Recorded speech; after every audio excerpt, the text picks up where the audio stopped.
What's going on, guys? It's Nick here, back with another video. Today we'll be going over my favorite running back picks at different portions of the draft this season. But of course, I can only talk about a few players in each of these videos, so if you want my take on every single draftable player, you can check that out at our website, thefantasyfootballadvice.com. Projections are up, value ratings are up, risk rates, targets, avoids, sleepers, another 20 individual player breakdowns will go up later this week. I'll be adding exclusive video content answering my most asked about questions, so if you're not signed up already, then I do not know what you're waiting for.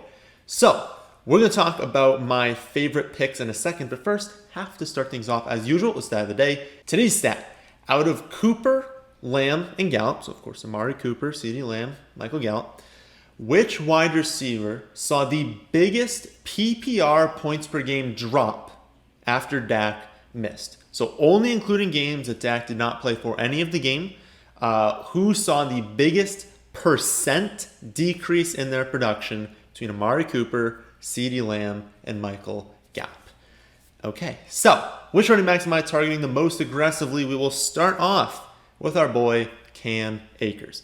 I am sure that you've heard by now that I am all in on the Rams this season. Do not believe anyone who tells you that Matthew Stafford is not a massive upgrade from Jared Goff. Their credibility is shot with a take like that. Stafford's a fantastic quarterback. Well, Goff had like two good seasons in 2017, 2018, but we've come to realize that he's not an elevator, right? And that's the biggest, just most important takeaway here. Goff can run the plays that he's supposed to and do enough to win when there's quality talent around him, but he's never just going to elevate the players around him on his own. He either needs those players to be good or for the coaching staff around him to be great.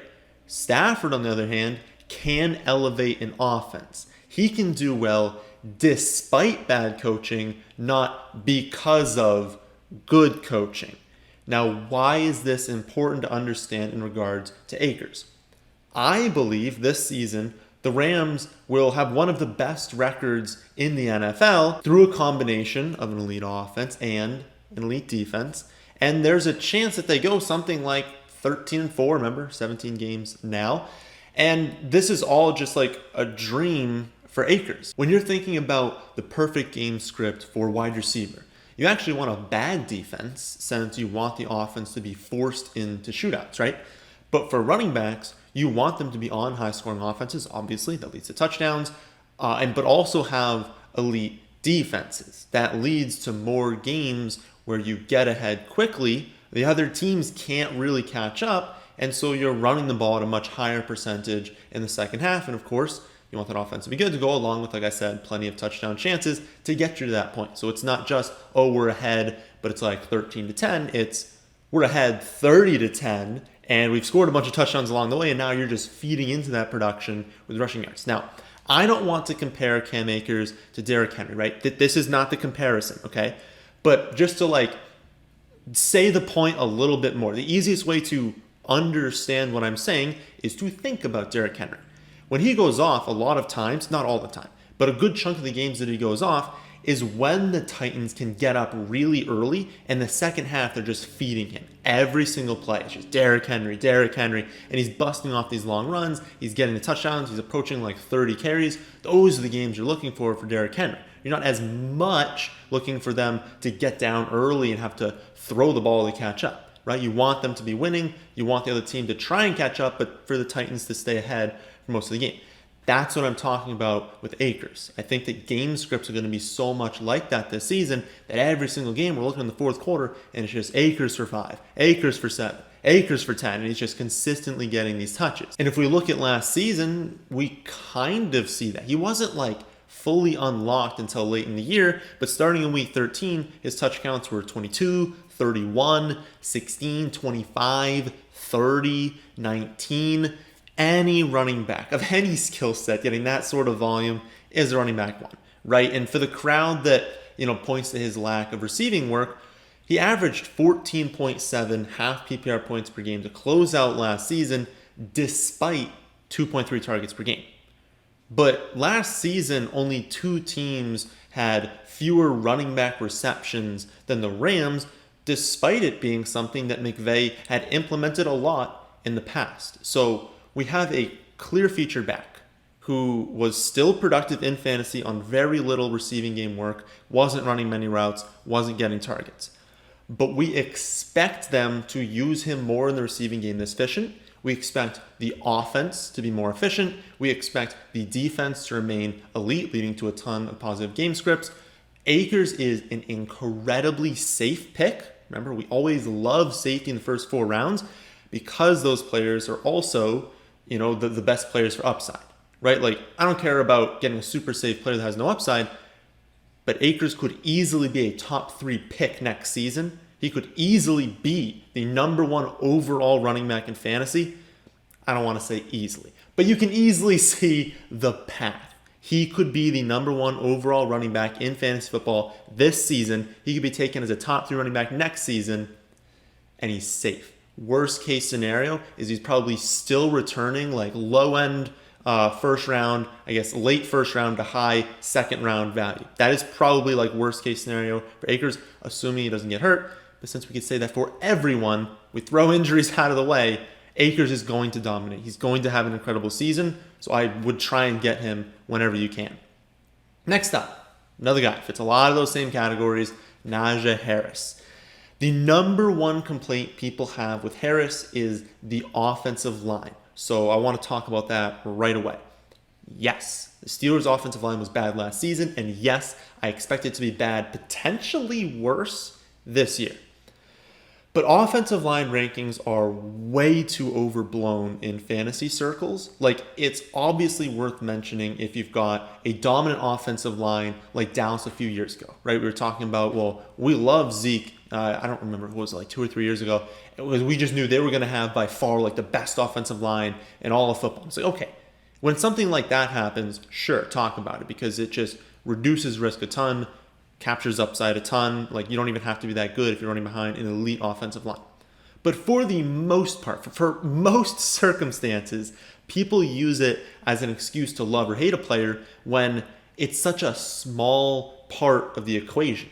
Sure, Harris is running behind a bad offensive line and his yards per carry might drop from what we'd hope it to be. But even if it went from an expected like 4.5 to 3.9, just a drastic drop off. I'm just trying to give you an extreme here. If we give him 14 carries a week, that drops him from 1,071 rushing yards to 928, which is a decrease of 0.84 fantasy points per game. So even if we think the line will be dreadful, that he'll be inefficient, that the line is just taking away any efficiency that he has, you're dropping less than a point per game, right? And that's because rushing yards are just the least valuable yards that a running back can have. Sick. He's going to have a carry that was going to go for 4.5 yards. Instead it goes for 4 yards.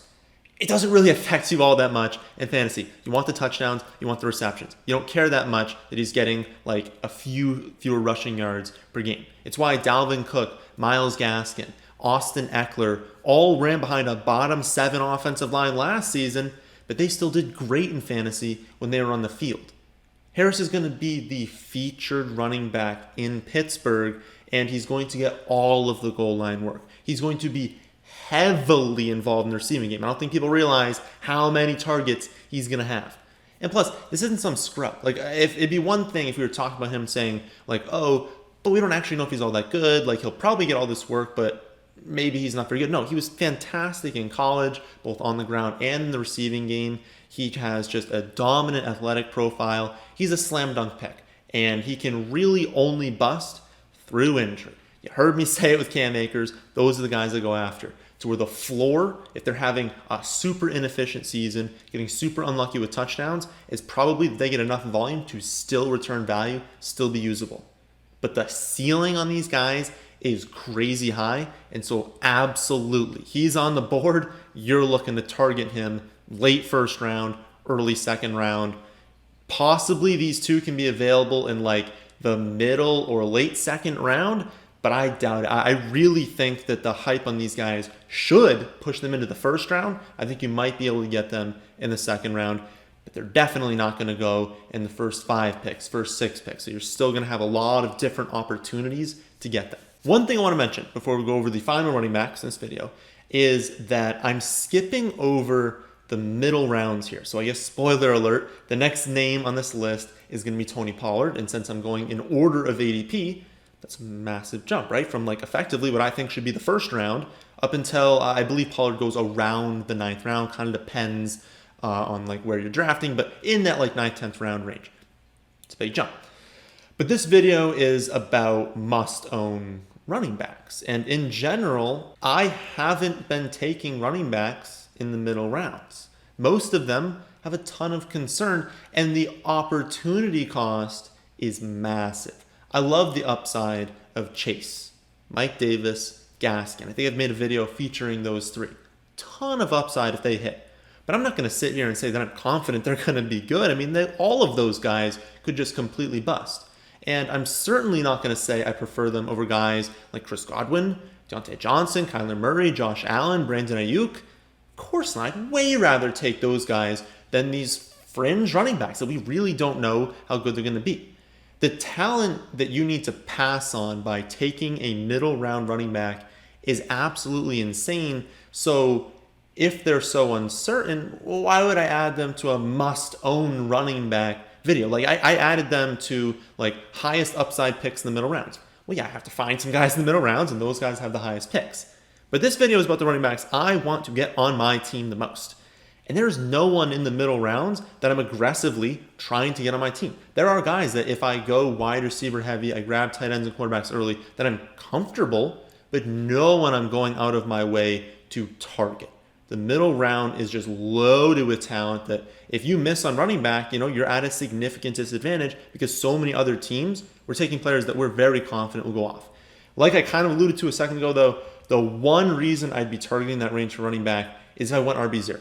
So we'll go over that in future videos. But if you started off with like Tyreek Hill and Devonta Adams, and then you managed to have Waller fall to you, maybe you grabbed like Mahomes, like you just did something in these first 3 rounds where you got studs, all these other positions.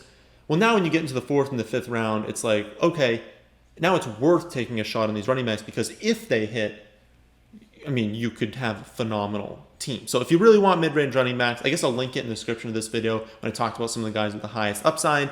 But optimally, you're probably getting your running back early. You're probably supplementing it with it late. And these middle rounds should be for tight end if you want to try and get one of the elite ones, for your quarterback. But mainly, you're just hammering wide receivers. There's so many really good wide receivers in these middle rounds. So I hope that makes sense. If not, let me know. I'll clarify in a future video. But yeah, if you really want to look at mid-round running backs that you want to target for upside, I'll link that in the description of this one.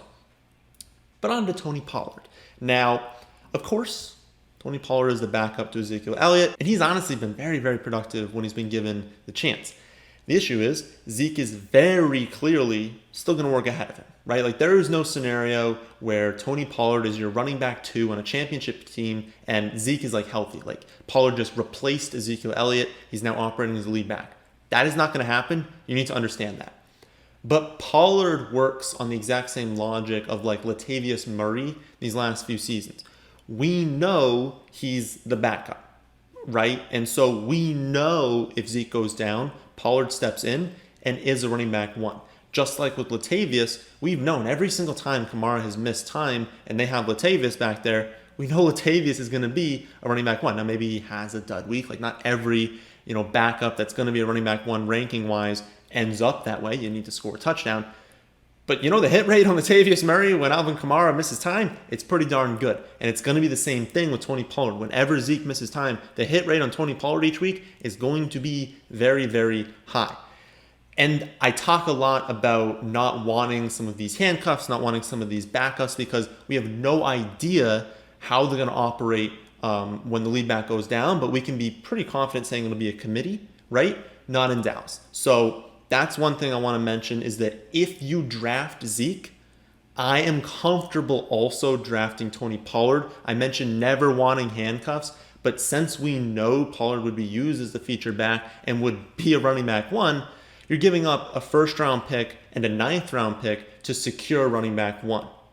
But don't come at me with like, oh, should I also handcuff my 3rd round pick with this 12th round pick? You're not securing anything. Like if your 3rd round pick might bust to begin with, and that 12th round pick might take the work away. Or you might have the 3rd round pick go down, and then the 12th round pick is splitting time with like 3 other running backs, and we have no idea. So there are like 3, maybe 4 running backs that I would actually be comfortable handcuffing, and it might not even be as big as that. So Tony Pollard, totally fine to use as a handcuff with Zeke, but I'd still prefer, if you didn't take Zeke, you took Cam Akers instead in the 1st round, and then you got to the 9th round and you said, let's take Tony Pollard, because if Zeke goes down, I have Cam Akers and Tony Pollard, 2 running back ones. I can win a championship with that core. That's a better outcome, but if you really wanted to handcuff Zeke Elliott, totally fine. But Tony Pollard, really a name to keep in mind late. Next running back we'll go over is Gus Edwards, and I believe this is the 1st or 2nd time I've even mentioned him so far this season, so it might come as a surprise to some of you. But his ADP just is not indicative of the value he's going to provide, and I doubt it really ever gets all that high since he's not, a shiny new toy. We always like the new toy, the new rookie running back, the running back that changed teams. Like, ooh, look at the upside that could be there.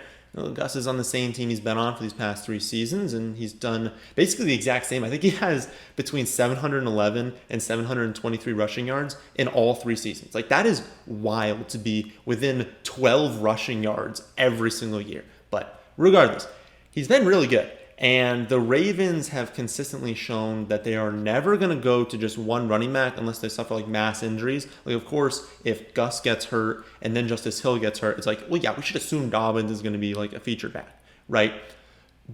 But until that happens, they're going to use a committee. And then we see them give a contract extension, 2 years, $10 million, a pretty big contract extension for a running back, especially a backup running back.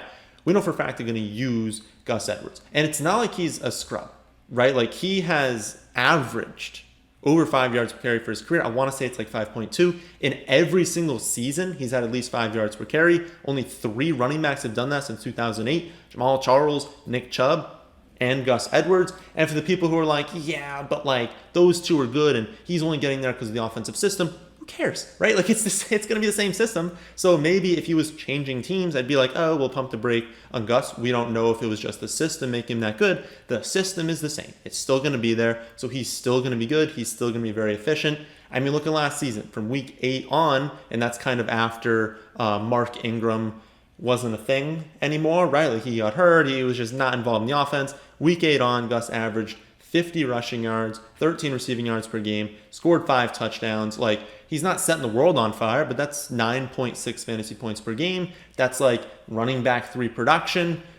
Think of him as a cheaper Kareem Hunt from last year. So last season, I go over how I love Kareem Hunt in these like middle rounds. He was going like the 5th, 6th round, because worst case scenario was that Kareem Hunt was returning value, right? Like, just unless he got hurt again.